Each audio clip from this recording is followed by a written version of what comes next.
All right, everybody, good evening. You are welcome back to another episode of Awoken with Aulden.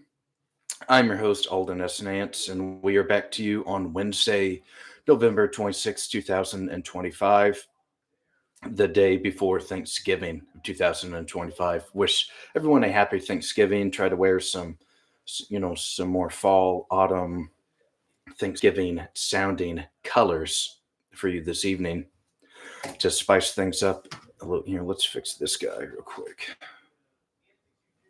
There we go. I like that much better, actually. Okay, so yeah, a lot of big events that we're going to be covering on tonight's show. In particular, some more breaking, sad, unfortunate news out of the nation's capital this afternoon around 2 o'clock. I was at work with coworkers or whatever, and then your phone starts blowing up of all of these push notifications, text messages, etc., from concerned friends, family, whatever, and you find out a sad, unfortunate reality that two National Guard members passed away earlier this evening of what at least seems at the moment. I don't want to jump ahead, but it seems to be a domestic terrorist attack.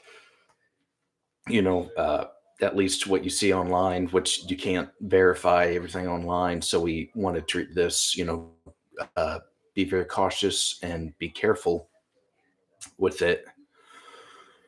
But it seems like it was, some terrorist plot. And unfortunately, two members of the West Virginia National Guard passed away later this afternoon. So let's look into. So I want to show you the governor of West Virginia.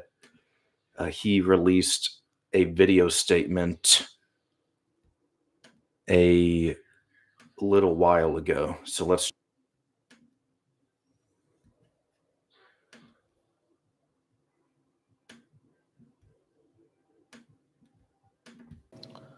Earlier today, two West Virginia National Guardsmen in Washington, D.C., act of unspeakable violence. Our hearts, our thoughts, our prayers go out to the brave service members, their families, and the units who are enduring this terrible tragedy. We're going to work hard with West Virginia. I know the state, I know the president, who I just spoke to, stands behind these courageous service members and our state to get through this really difficult time. But just know, we're going to keep working to make sure that justice is served.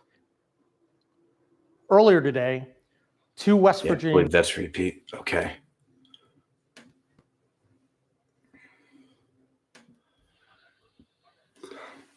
So certainly, we're looking at a very sad situation out of the nation's capital.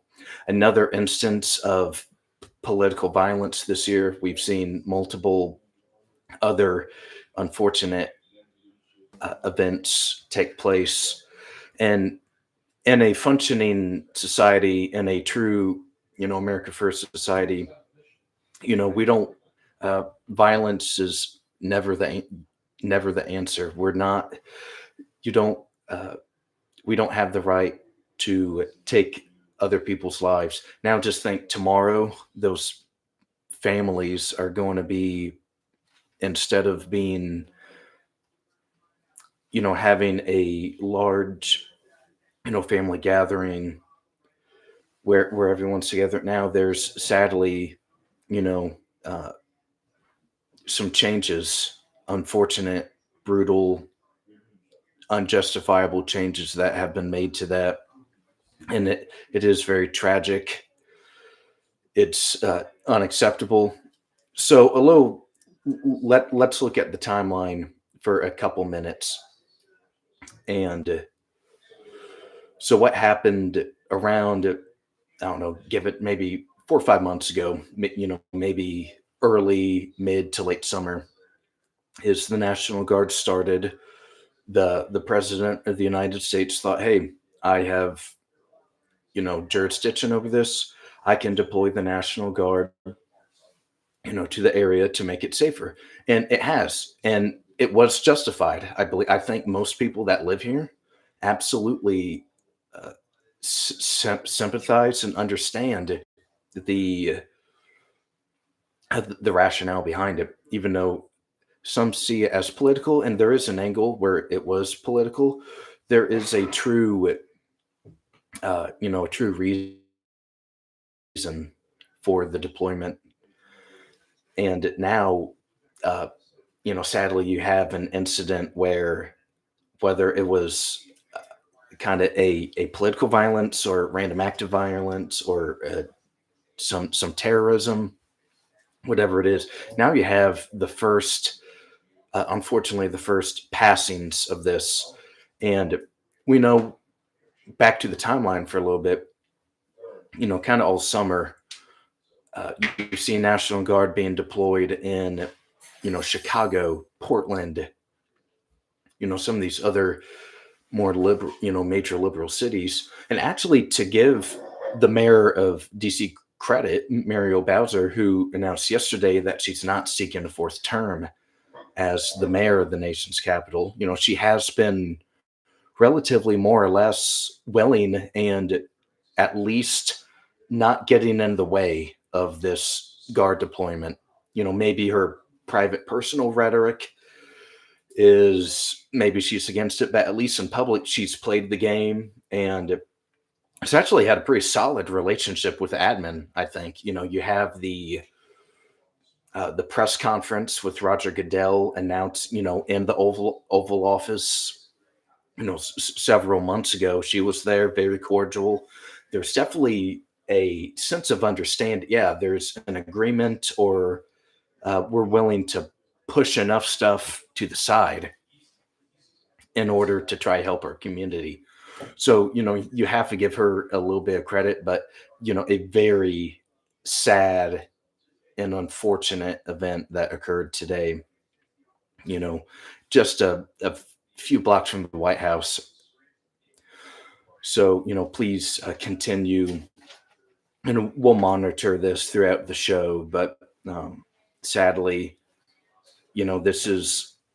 this happens far too often in the United States of America. So, just wanted to, definitely give that its due time to begin. But now I would like to get into some little housekeeping items now. So next Tuesday, and we're going to cover this tonight, but next Tuesday, there is a congressional special election for Tennessee's 7th Congressional District. It's the district that has a chunk of Nashville, it has like some suburbs, and it has some rural areas. And, it is in principle. So just some quick facts on the district.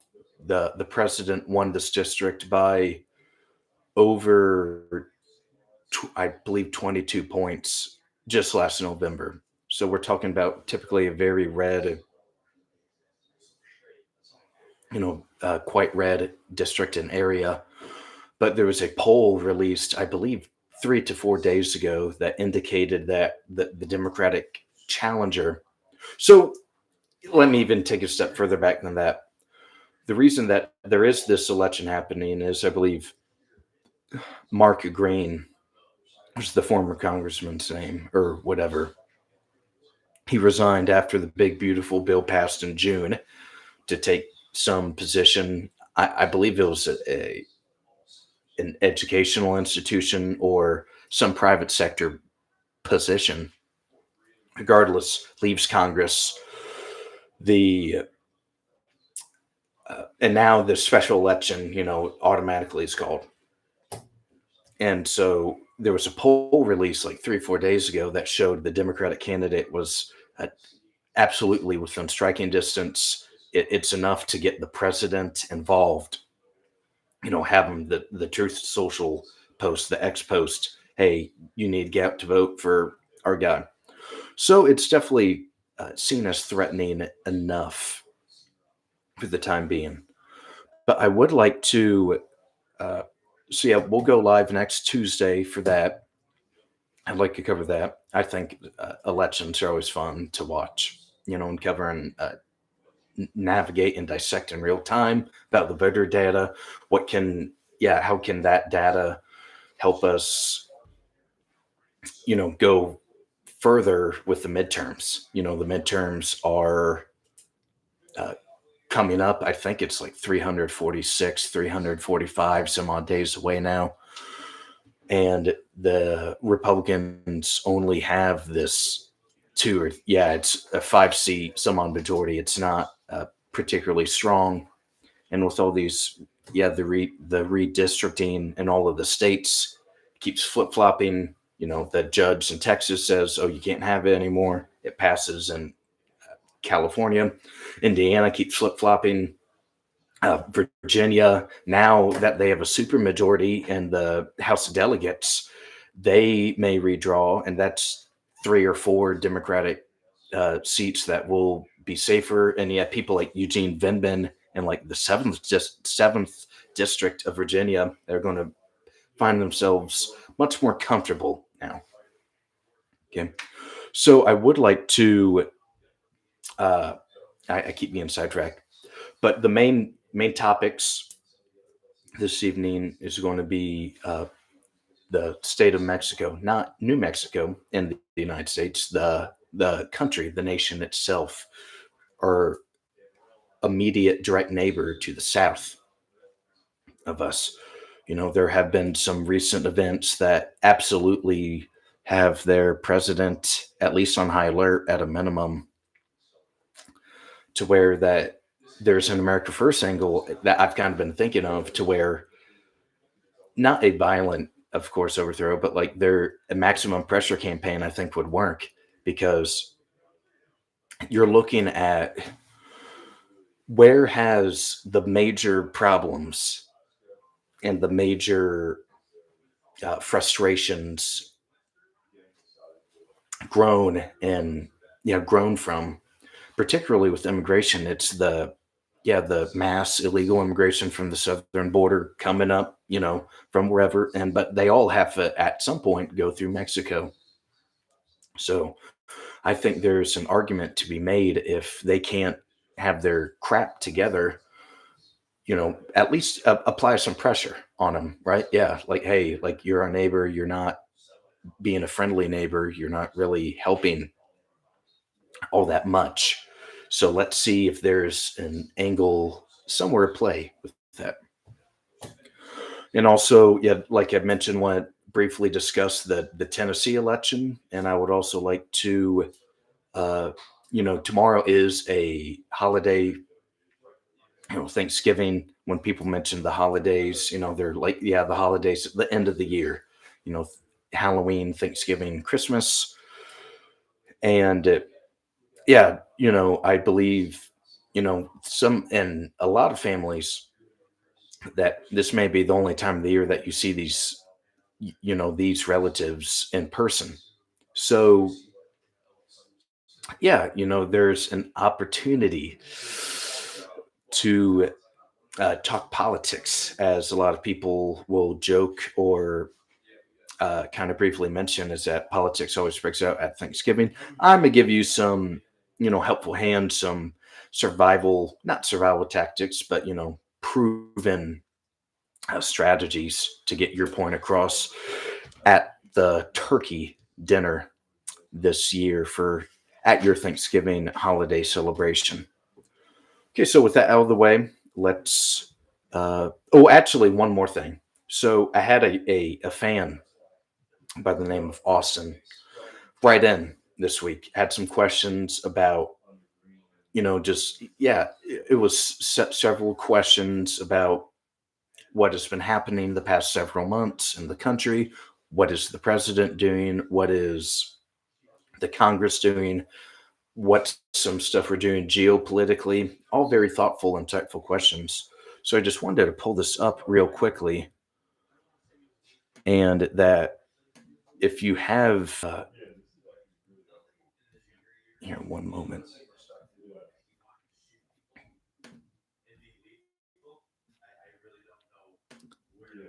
There we go. Okay.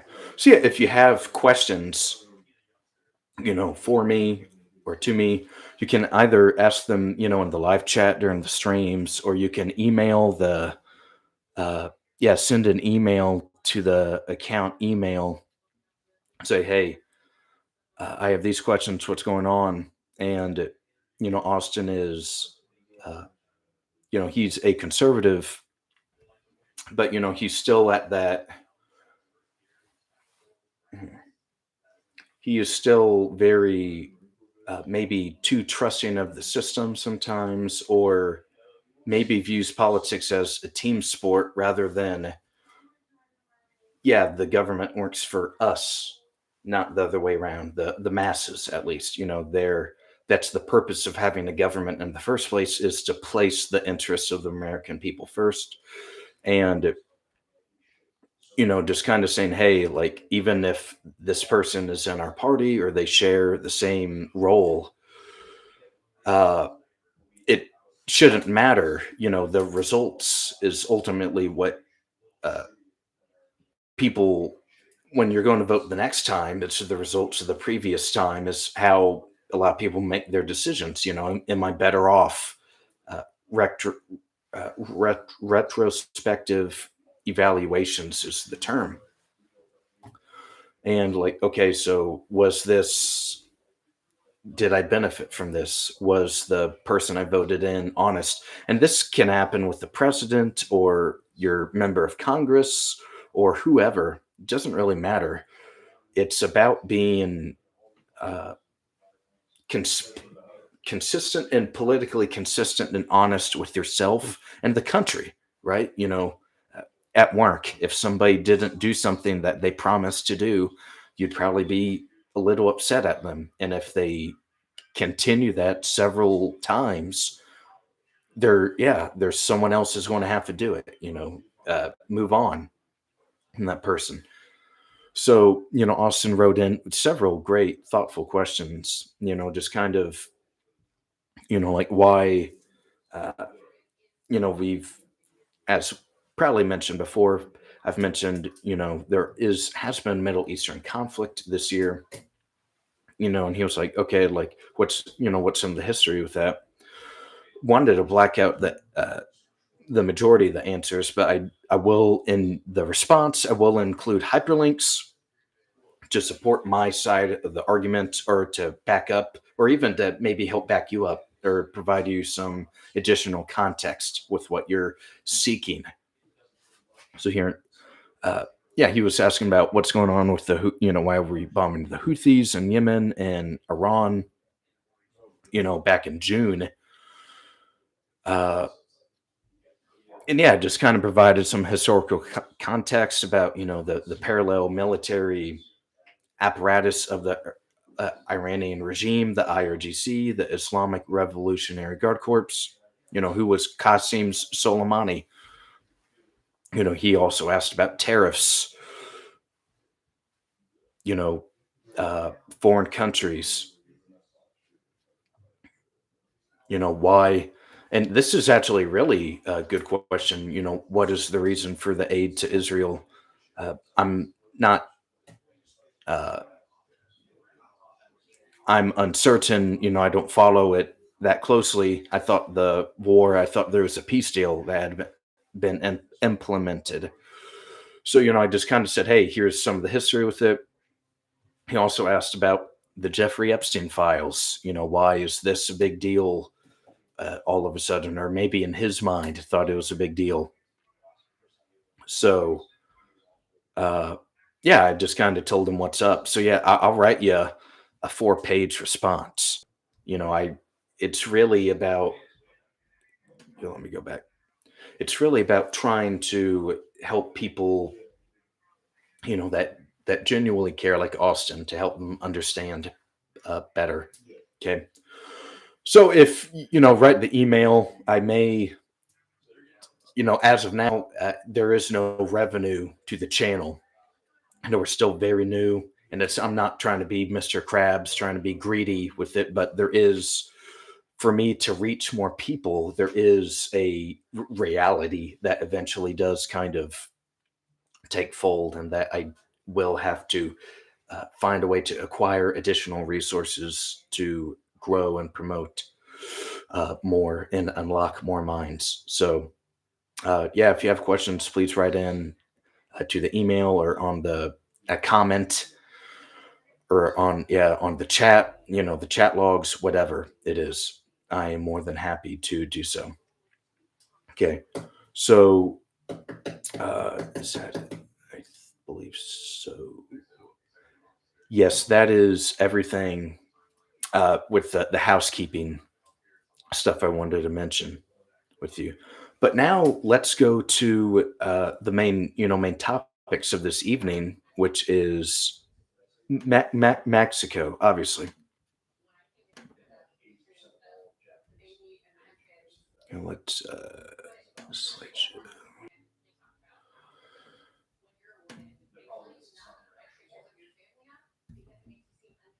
Okay, I believe I got it going here. Alrighty, great. Okay, so yeah, fun little thumbnail. Got turkeys, got the president of Mexico, Claudia Sheinbaum, and some shadowy kind of, cartel, mysterious government official figure there. So the Mexico crisis is our main topic this evening. And as you've probably heard in the last 2 weeks in particular, and really even if you followed me throughout this year, there has been multiple Gen Z maybe uprisings, maybe in the case of Madagascar, insurgencies, in regime change eventually happened in Madagascar over Gen Z protests. In Nepal, very similar deal. They set their congressional building on fire.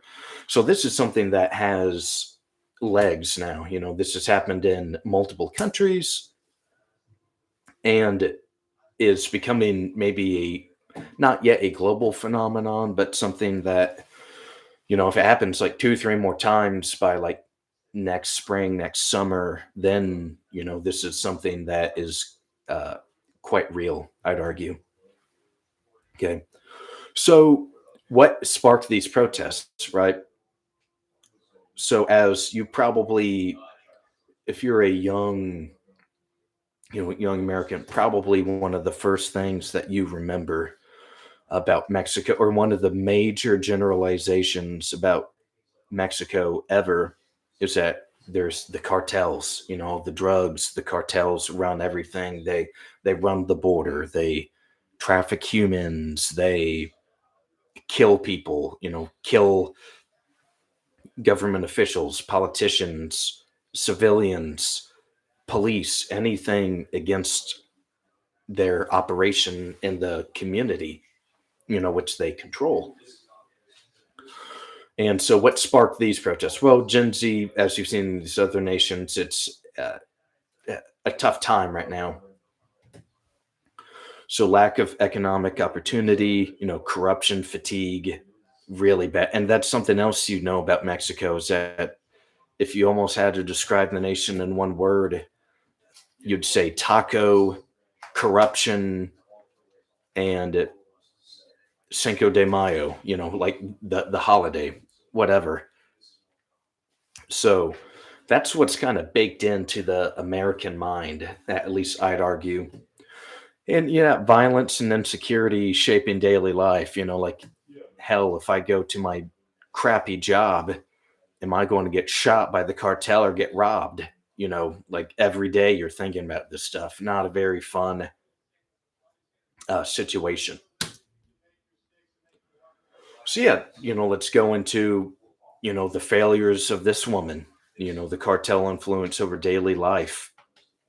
They control entire regions, sectors of the country through extortion and intimidation. Whether, yeah, they can always threaten to kill the local mayor of the area, or local politicians. Violence and corruption they shape daily life for millions of young people. Gen Z and this generation increasingly rejects narco culture and cartel dominance, right? They've had enough. We're not going to take it anymore.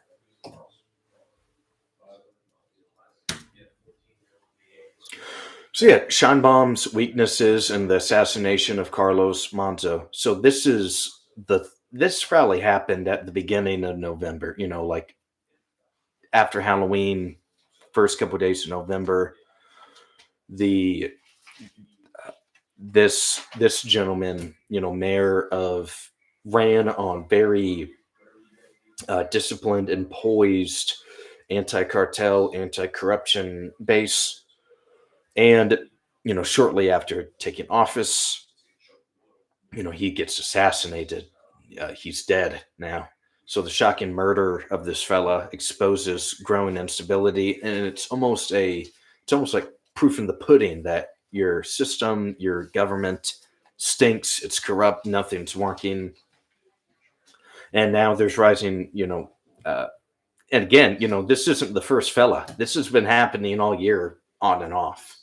Okay, mayor, government officials, whoever that is really opposing these guys, always somehow, getting killed off. So it's really destroying her institutional credibility and influence and authority with all of this violence. So yeah, what makes this one different is that, they're, as we've seen in Gen Z across the world, in a few countries now, they're more vocal and more almost like, yeah, they don't have as much to lose anymore because home ownership, whatever. And it's just unacceptable. All this cartel violence, youth activism, it spreads online faster than the regime can squash or handle it. And it's a generation that is, like I said before, saying enough, demanding real change, not the old corrupt status quo. So there is something to consider for the United States is that now let's say, Scheinbaum, there's three things that are pressing her right now. The United States can continue or should maximum pressure campaign. That forces external pressure. And then you have two internal pressures, one of which is cartel influence, right?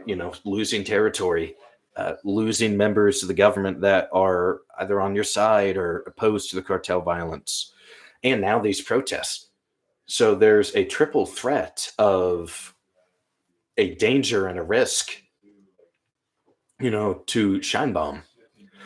And well, since they are our southern neighbor, there are potential risks and extreme dangers if there is a crisis that forms, an immigration crisis, as we knew in Venezuela back in 2015, 2016, the immigration, 8 million people fled to other countries, talking about millions and millions of people potentially misplaced, not knowing what to do, can't find a home.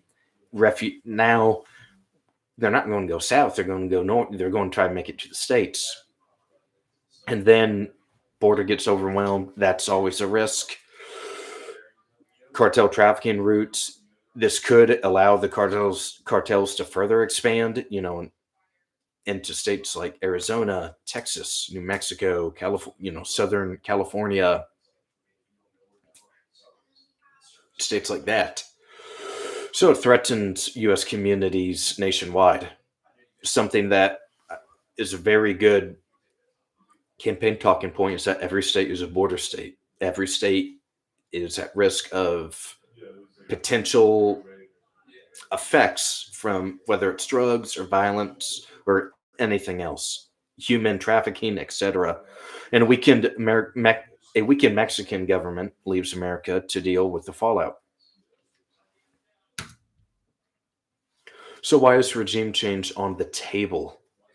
So the collapse of public trust in Mexico's political leadership, obviously now with all these Gen Z protests, the institutions are lacking legitimacy to where the population is willing to revolt, and the cartel dominance eroding the states. Yeah, nobody is believing that this government is real, especially the Gen Z, the dominance eroding the state's legitimacy and control, and almost like a revolutionary mindset, growing belief that only a major political reset can stabilize the country.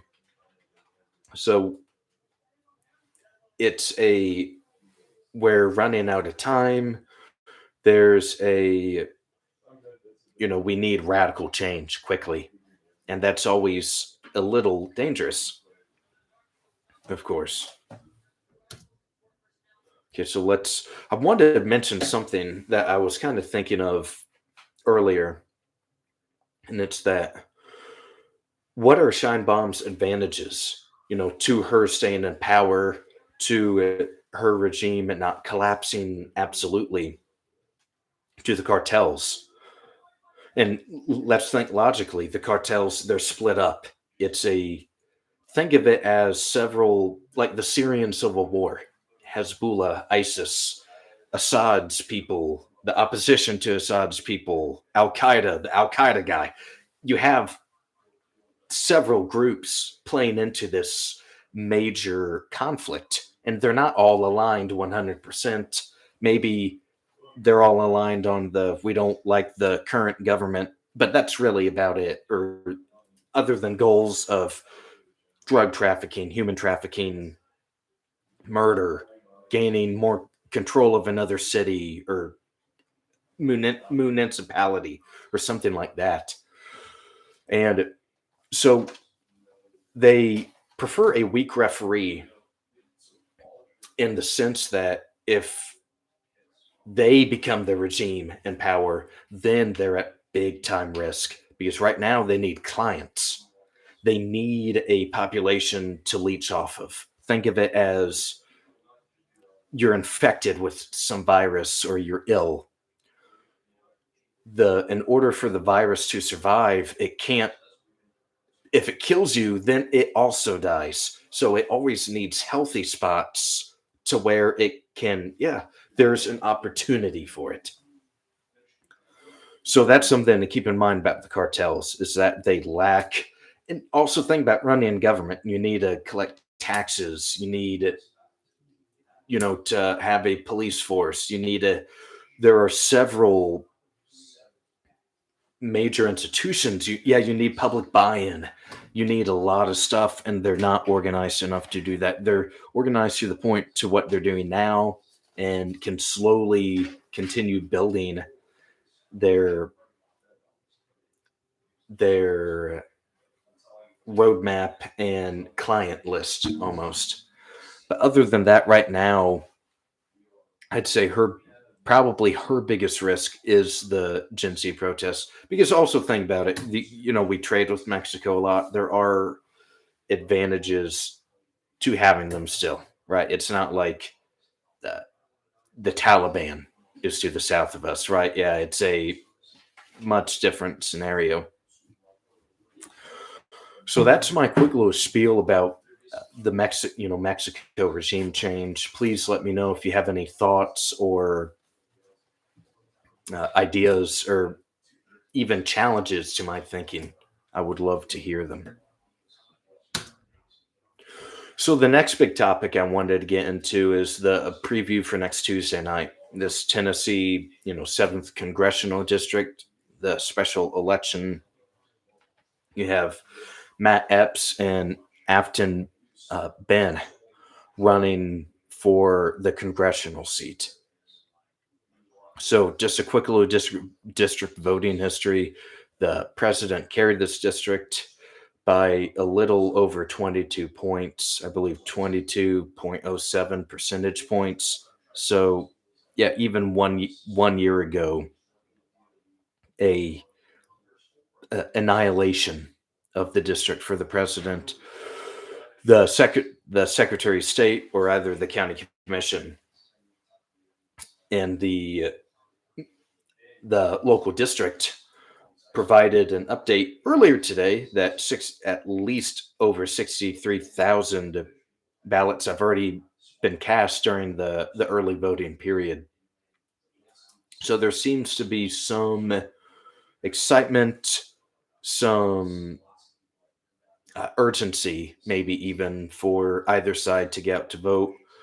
And as I mentioned, there was a poll the other day that showed her quite close, at least within striking distance of winning the race. It got the president involved, all that jazz.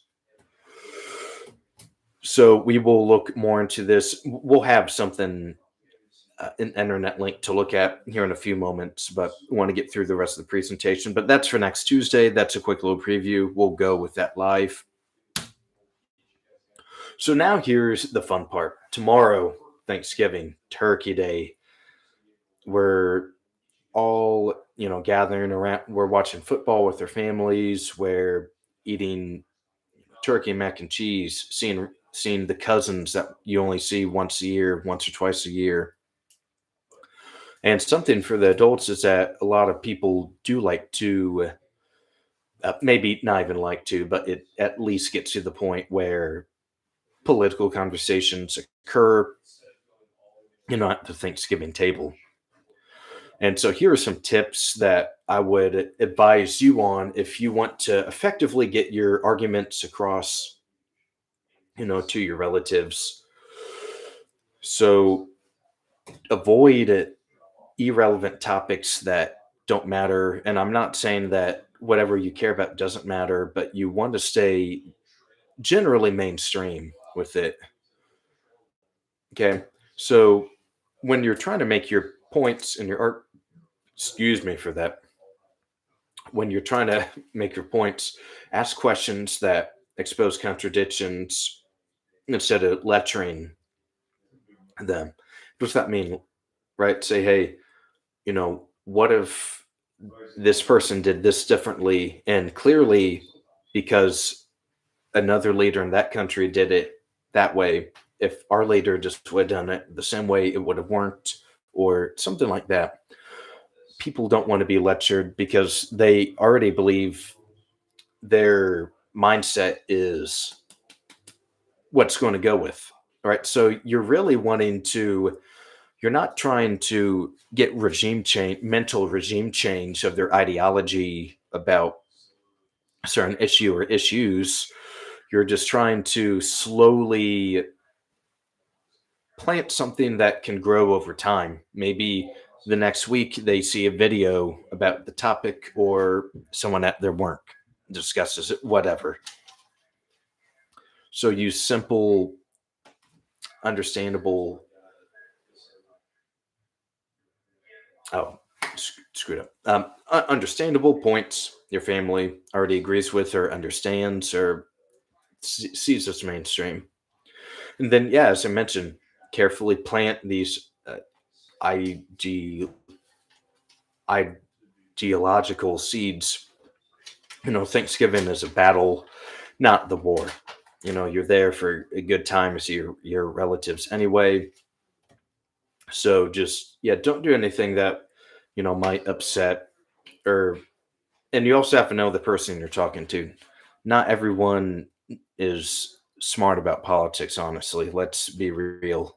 There's lots of people who, for whether it's their own fault or something else, they, couldn't tell you who represents them in Congress. And they're like, well, I wish this would be different or whatever. Like, shit, man. Goodness gracious. Okay. So, and here's a quick little guide on how to persuade, your family to your side. Especially, you grew up with these people, they've known you for your entire life. So just think of stuff you guys agree on, shared values. Agreement builds trust before persuasion. Just kind of get them in the maybe even like good cop, bad cop kind of thinking way. Like the good cop's always like, hey man, you're telling, dude, I got your back. Hey, you're just fine. And then the bad cop is like when you're slowly planting those seeds to make them think, or at least with the goal of making them think differently about their ideology. Use short emotional story examples instead of long ideological rants. This can be, uh, yeah, again, like you don't want to come across as a college professor. Very simple. And focus on like one takeaway. Don't try to win every argument at once. So you're really wanting to chip away at their main talking points and arguments. Make sure, especially if it's a topic that you believe that you know very well and they know very well, call them out if they're citing inaccurate statistics or trying to use spin to make their side, more persuadable, even though it's an illegitimate point.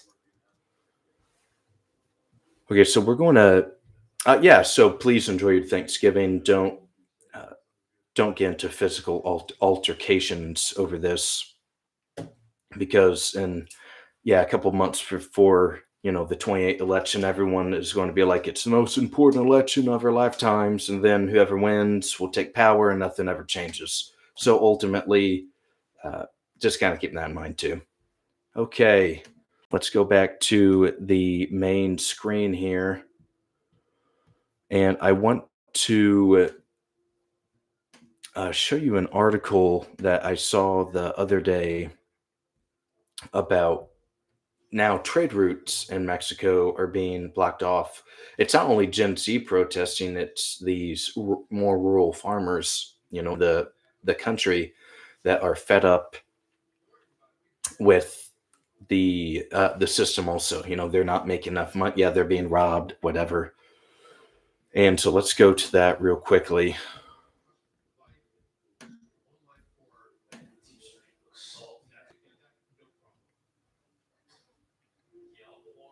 Yeah, Mexico pushes back against farmers blocking highways, ports of entry. Water law requiring concessionaires to share excess flow with public entities is at center of discord. Let's get this guy out of here. Great. So, as farmers shut down highways and block truck access to U.S. ports of entry for a second consecutive day, the president of Mexico said she wanted to clarify what the ruckus was about.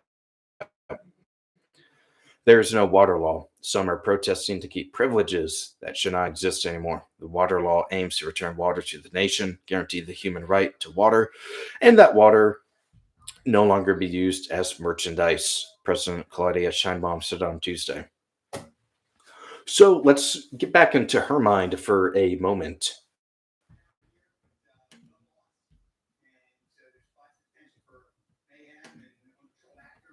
Okay, just realized that was not sure, but you can see what I was talking about now. I'll keep it on the screen for a moment. But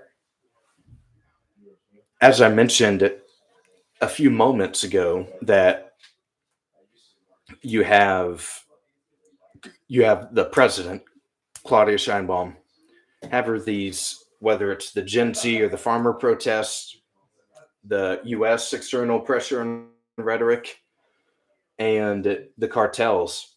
Basically, what the U.S. can do right now in an America First perspective is say, hey, Claudia, you're going to start doing stuff our way very quickly, and we're not going to put up with it.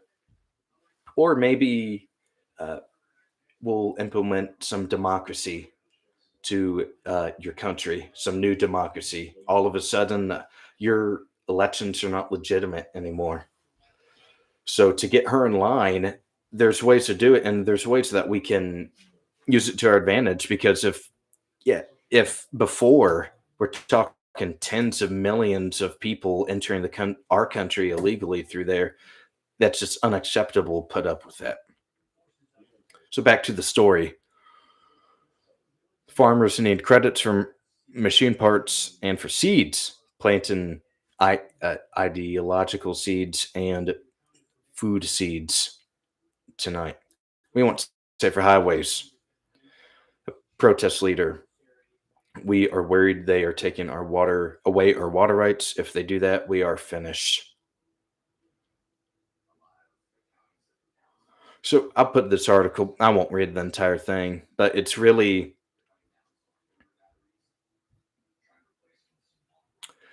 it's becoming a major problem for her, definitely. And it's something that we'll keep monitoring more and more as time goes on.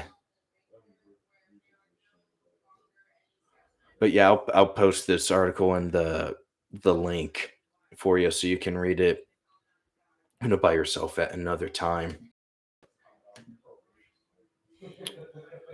Then what are I believe,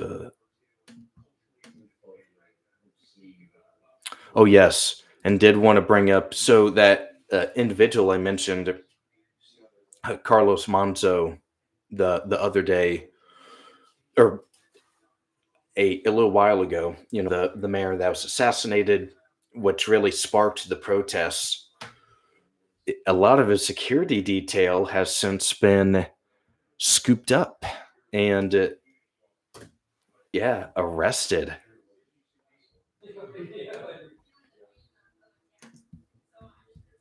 Yes, yeah, 7 of 8 of the bodyguards have been arrested,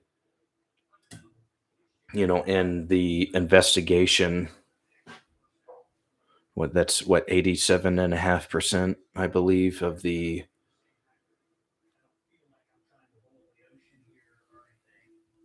uh, detail.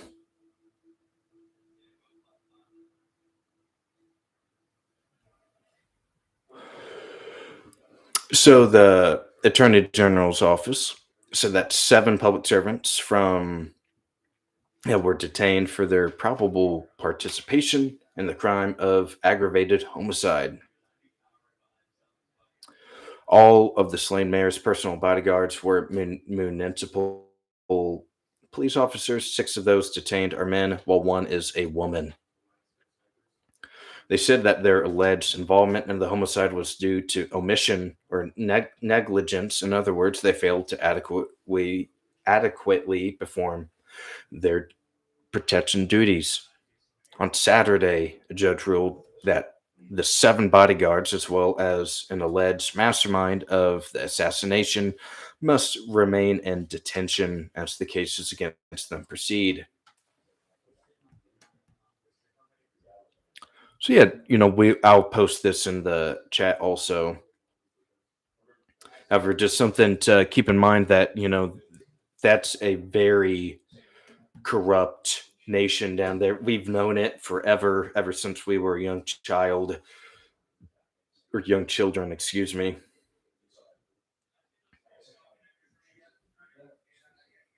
So yeah, it's not a legit regime or country, even for and for the most part. And then last thing wanted to show you is we're going to look a little bit into this lady running for Congress in Tennessee. Some pretty nuts. One of these very far left liberal activists believes she's an incumbent state House of member in the Tennessee State House, and yeah, we're going to look into her a little bit, shall we?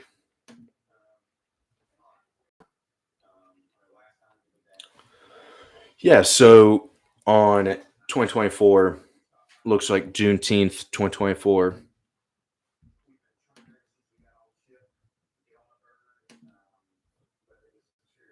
Let's get this going.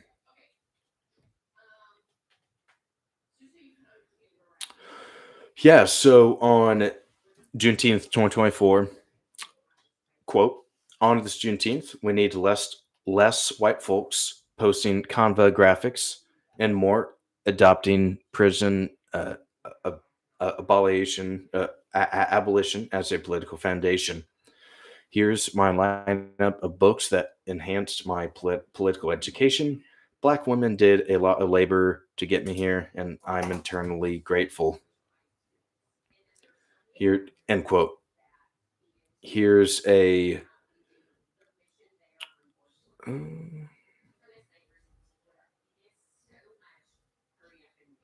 So, yeah, the things against her, and here's the poll that I referenced that came out recently. Eric Daugherty, I believe he's like Florida's. He has his own little independent media deal, I believe, or he's involved somewhere. Yeah, releases poll that the Republican candidate is only a little under 2.5 points, and it Trump plus 22 point district. So even if it's that close, as we saw, what's not good right now. And here, I'll just kind of get back to this. So the last several months, really since the summer began, you've noticed a slice of the GOP that has started to grow publicly dissatisfied with how the admin, with what's happening right now in the admin. More of maybe not one general tweak or criticism, but a overall kind of thing. And as we saw with particularly the Virginia elections at the beginning of November, at the beginning of this month, I should say, rather, that the results, yet maybe Spanberger was projected to win, but she should not have won by that many votes and by that much of a percentage. And it gave the House of Delegates Democrats a supermajority. They haven't had a supermajority in the House of Delegates in like 3 decades. Like, it was not a desirable outcome, not just losing, but losing by that much to where there's no coattails at all. The New York municipality election, that's not, I don't consider that to be like a bellwether or anything like that, but I'm just going to show that a far left candidate can win in the nation's largest city is something to keep in mind. And in New Jersey, that race was not as close as it should have been either. The GOP candidate got stomped. And if somehow this dude loses next Tuesday, it has to be a sign of something would have to change within the White House, whether it's messaging or trying to implement new policy or something, because then we're talking about the midterms we're not just talking about losing the House, we're talking about maybe losing 20, 25 seats, 30 seats potentially, to get to where there's wave election types. And even the Senate, if the Senate, if the swing states are not competitive, that means Roy Cooper is just walking all over Michael Whatley in the North Carolina race. That race hypothetically would not be competitive. The Susan Collins hung out to dry. She's in trouble also, potentially. So there are major downplay effects when it comes to this. So that's why we are going to stream next Tuesday. We will have a show next Wednesday also, but next Tuesday. And we'll also just generally discuss news as well, see how Thanksgiving was, whatever. So if anyone is on that has a question for the live chat, I'll take him now. But if not, we can hop off and, we'll wish you a happy Thanksgiving and uh, a great long extended weekend.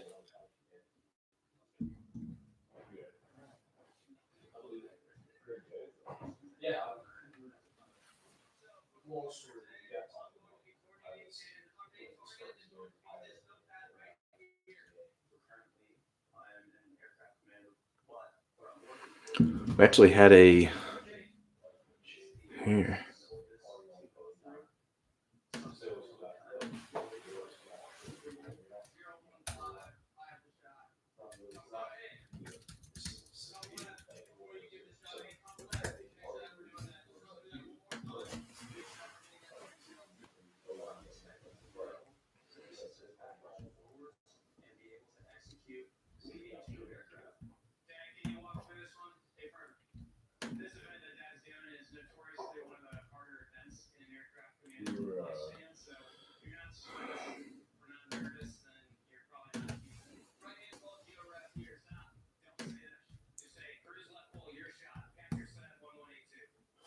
So you had a fan text in actually to the show, and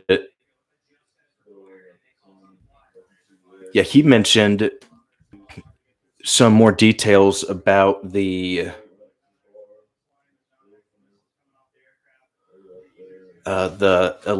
suspect.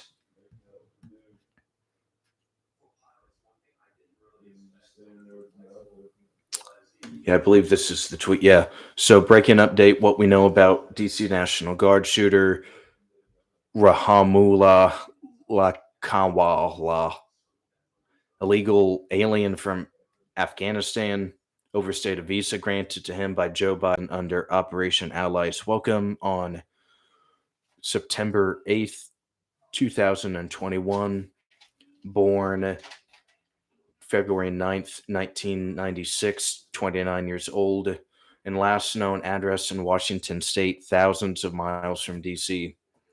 Okay, I won't repeat the last part of that tweet, but it is interesting to get some more information on this very sad, once again, unfortunate, deadly incident that you really wish never happens in a civilized country like ours. Fortunately, it does far too often.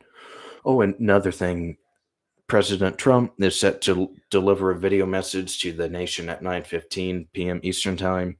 It is 9:15 p.m. Eastern Time as we speak. So maybe we can live stream this to keep the stream going for a couple more minutes. I'm not sure who would have it, though. Probably the White House Twitter account.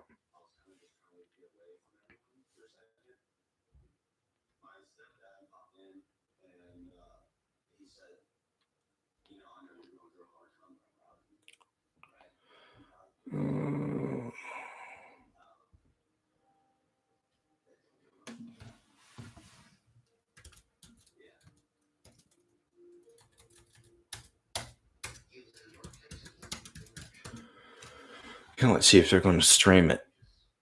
Oh, they are. Okay, here. Let's see if we can, hop on this real quick.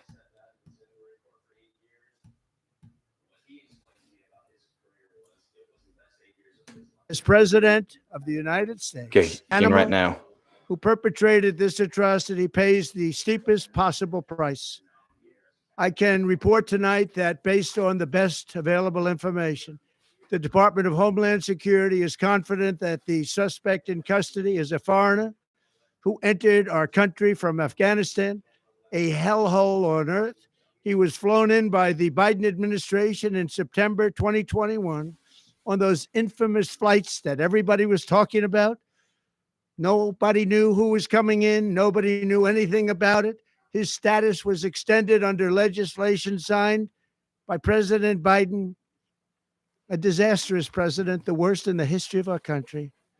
This attack underscores the single greatest national security threat facing our nation. The last administration let in 20 million unknown and unvetted foreigners from all over the world, from places that you don't want to even know about. No country can tolerate such a risk to our very survival. An example is Minnesota, where hundreds of thousands of Somalians are ripping off our country and ripping apart that once great state. Billions of dollars are lost, and gangs of Somalians come from a country that doesn't even have a government, no laws, no water, no military, no nothing. As their representatives in our country, preach to us about our Constitution and how our country is no good. We're not going to put up with these kind of assaults on law and order by people who shouldn't even be in our country. We must now re-examine every single alien who has entered our country from Afghanistan under Biden, and we must take all necessary measures to ensure the removal of any alien from any country who does not belong here or add benefit to our country. If they can't love our country, we don't want them. America will never bend and never yield in the face of terror. And at the same time, we will not be deterred from the mission these service members were so nobly fulfilling. That is why tonight I can announce that I have directed the Department of War to mobilize an additional 500 troops to help protect our capital city. We will make America totally safe again, and we will bring the perpetrator of this barbaric attack to swift and certain justice if the bullets going in the opposite direction haven't already done that. During this time of the year, when we gather at home with loved ones, these two patriots were wearing the uniform of our country, patrolling the streets of our capital. They had taken a selfless oath to defend our nation against all enemies, foreign and domestic. And that is exactly what they were doing when they were gunned down in a savage attack. I want to express my extraordinary gratitude to every member of the United States military who is deployed tonight at home and abroad. I also want to thank the Secret Service and the D.C. Metropolitan Police Department for their work today. This Thanksgiving, I ask every family to say a prayer for the two great heroes who were so horribly shot, and for their loved ones. Please say a prayer. May God bless them and comfort them, and may God bless and protect the United States of America. Thank you and good night.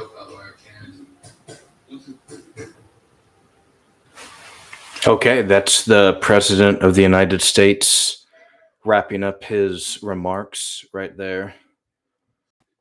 Aggressive emphasis on illegal immigration, the issue that I'd argue that propelled him into the White House last 13 months ago, basically. So it would be nice to see the admin get back on track with this. Absolutely. So yeah, we will continue following this, the attack that occurred,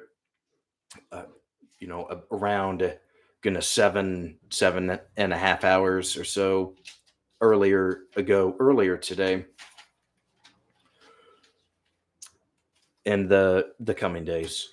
So have a at BDBF from Evil. Happy Thanksgiving. Much love, bro. Much love to you as well. Happy Thanksgiving. It sounds like you're from Evansville. Miss Evansville.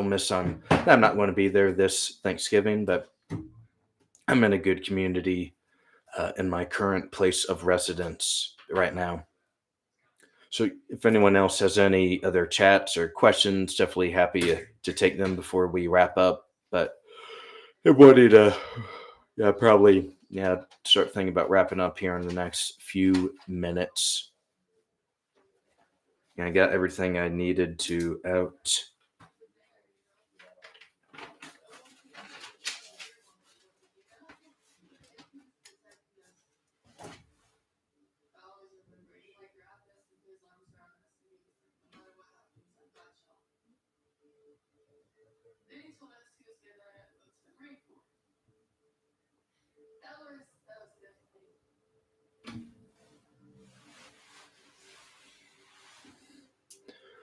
All right, awesome. Well, we'll leave it at that. Just remember, if you have any questions in the meantime, you can email or leave a comment on the video itself once it is uploaded. I wish you a very blessed and peaceful and prosperous Thanksgiving. Please call relatives that you're not seeing fit physically tomorrow on the phone. Let them know that you love them and appreciate their guidance and helping bring you up in society. But yep, much love, and you have been awoken with Aulden. Good night, everybody. Happy Thanksgiving.